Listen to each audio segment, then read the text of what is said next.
This makes you think about your thinking. Okay, before we start, I'm going to do something slightly mean. My favorite kind of start. Think of the last big decision you made, something that actually mattered.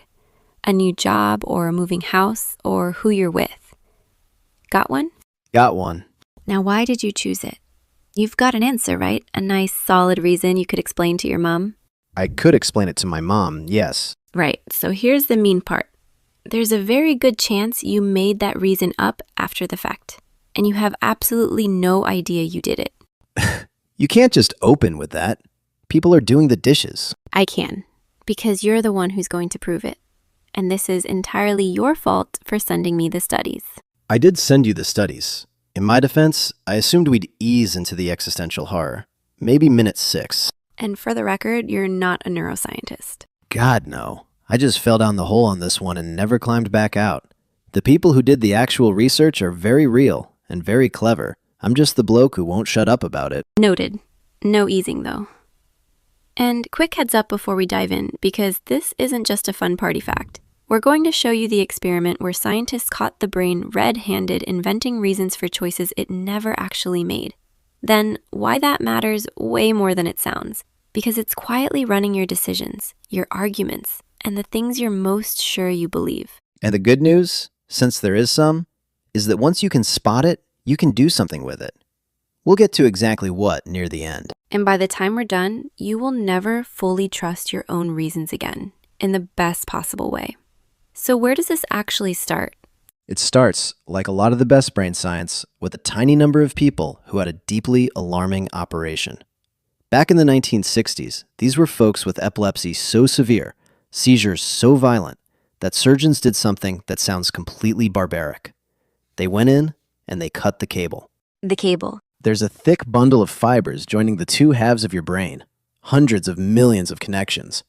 It's how the left side and the right side gossip about what the other one's up to.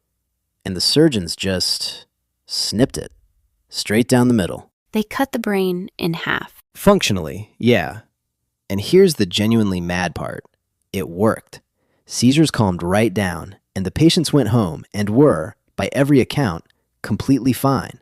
You could sever the single biggest connection in a human brain, and the person would go home, put the kettle on, and complain about the traffic, which tells you something profound about the brain, or something quite sad about traffic. Oh, stop. But two scientists, Roger Sperry and a young researcher in his lab called Michael Gazzaniga, they thought, hang on, if the two halves can't talk to each other anymore, we can talk to them separately. Ooh, okay, that's sneaky. It's gloriously sneaky. And to get why it works, you need one weird fact about how you're wired. Whatever you see on your left goes to the right half of your brain. What you see on your right goes to the left. They cross over. Why? Honestly, evolution doing its usual thing, building something that works and then point blank refusing to leave a manual. But here's why it matters. In most of us, talking, language, speech lives on the left side. So the left brain has a mouth. The right brain, mostly, is doing mime. So the left can talk, the right can't. Which means, and this is the whole trick, you can show the right brain something, and the talking half of the person genuinely never finds out. That's the setup. That's the setup. So Gazzaniga runs this beautiful experiment. Flashes two pictures at once. To the left brain, the talking one, a chicken's foot. To the right brain, a snowy winter scene. Then he lays out a big spread of pictures and says, point at whatever matches. And the two hands go for different things. The two hands go completely rogue. Right hand, that's the left brain driving, points at a chicken. Sensible. It saw a chicken foot. Left hand, right brain, points at a shovel. Also sensible.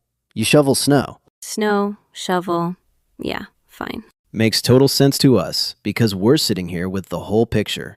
But now Gazzaniga leans in and asks the patient, out loud, why'd you point at those?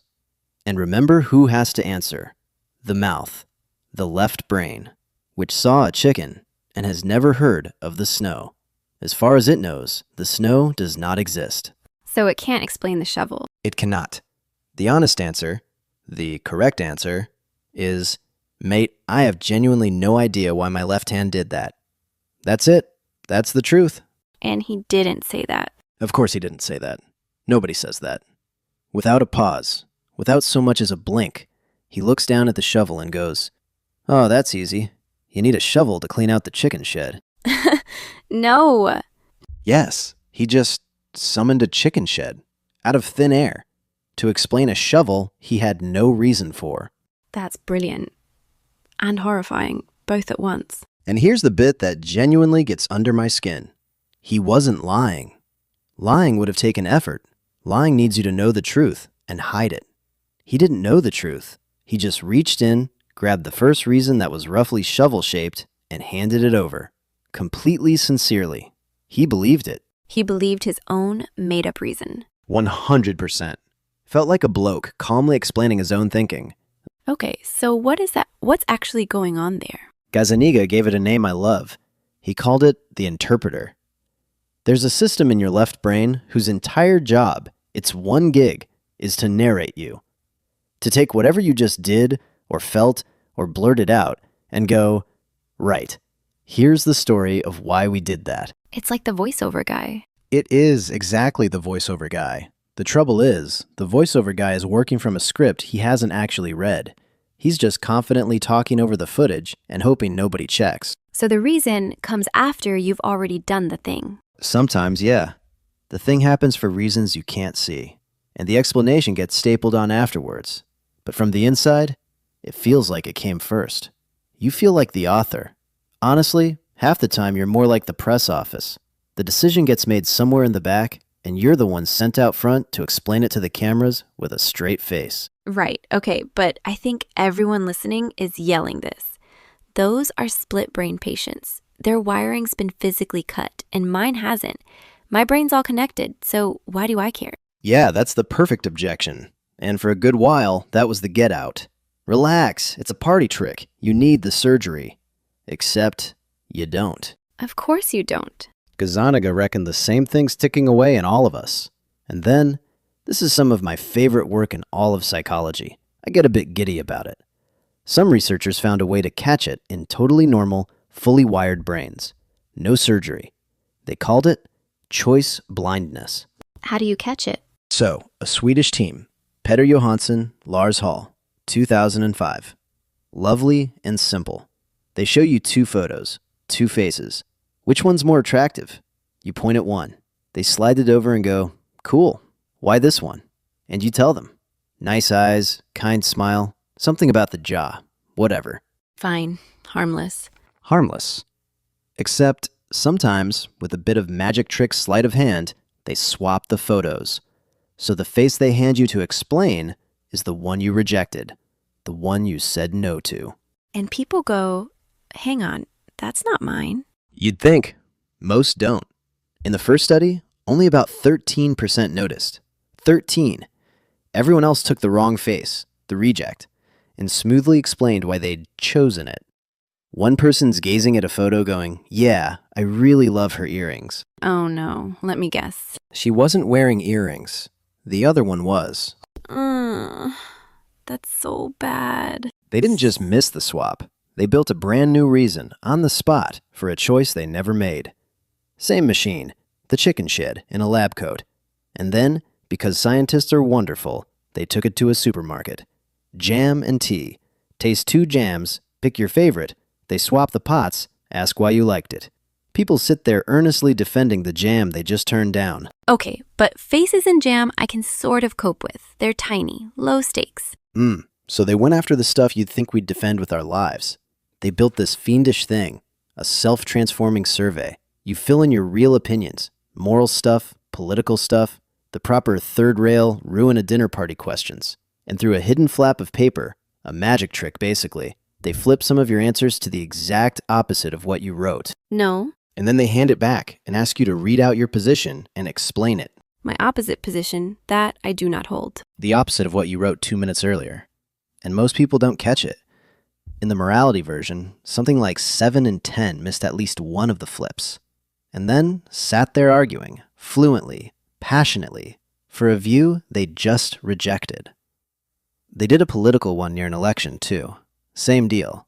People adopt the opinion that got smuggled in and start generating reasons for it. So you're telling me I could be talked into thinking I believe the opposite of what I believe and then defend it to you on a podcast. Under the right conditions, and quicker than you'd be comfortable with, which says something genuinely uncomfortable about beliefs. We like to picture ourselves reaching our opinions the way you'd reach a mountaintop, slowly, with effort, slightly out of breath, hard won. Turns out, a fair few of them we just wake up next to and write the love letter afterwards. Write the love letter afterwards. It's the interpreter again. Same guy. He'll justify your jam, your face, and apparently your entire political identity with the exact same untroubled confidence. Okay, real question. Why does this actually matter, beyond being an incredible way to ruin a party? Because of how much weight we put on the explanation. Think about it. Courts, relationships, politics, the whole story you tell about your own life. I'm the kind of person who, all of it leans on the assumption that people know why they did what they did. And this work goes, careful. That feeling of being sure, not evidence. You can be completely certain of your reason and completely wrong. And from the inside, the two feel identical. There's no little light that flicks on for made up. That's the bit that should quietly change how you listen to other people, and especially to yourself.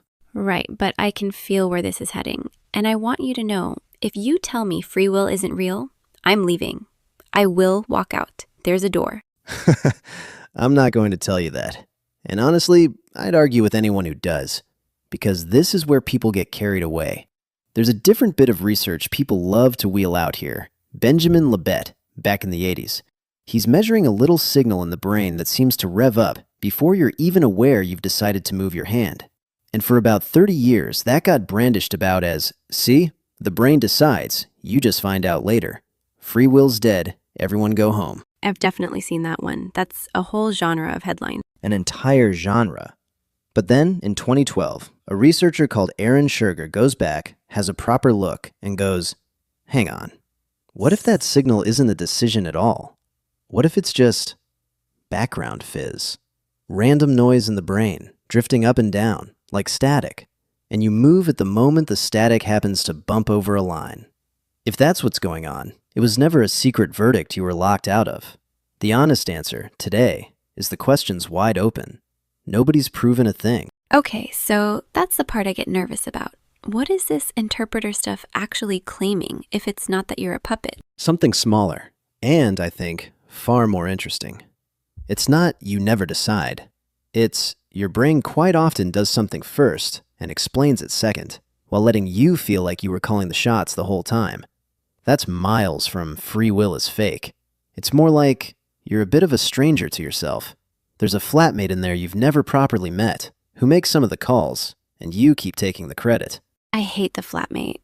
Everyone hates the flatmate. Okay, so the question I actually care about, the one people are going to want. If my brain's doing all this, can I do anything with it?